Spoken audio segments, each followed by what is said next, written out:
Ciao, sono Gianni Tarabini, oggi sono nella cucina di Giallo Zafferano e preparerò per voi i pizzoccheri bianchi della Valtellina. E ora iniziamo.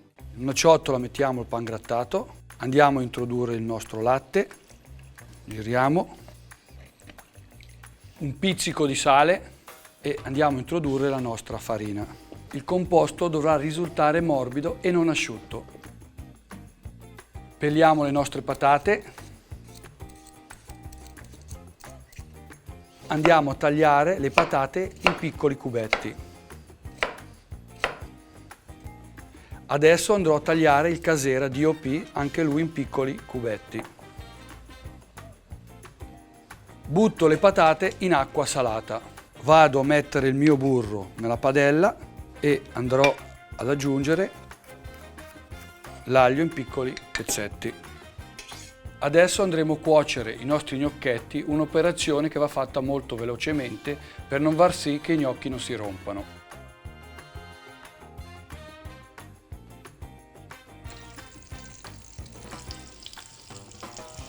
Il burro e nocciola, aggiungo la salvia.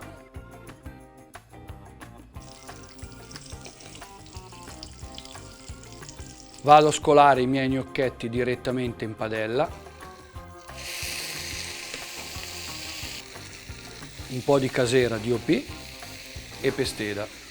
La pesteda è un mix di spezie tipico valtellinese che dà una marcia in più al piatto. Se non l'avete potete usare una bella macinata di pepe nero. Una saltata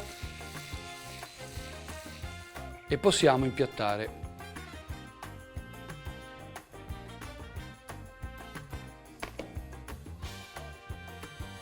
I miei gnocchetti adesso sono pronti, li assaggio. Buonissimi. Alla prossima!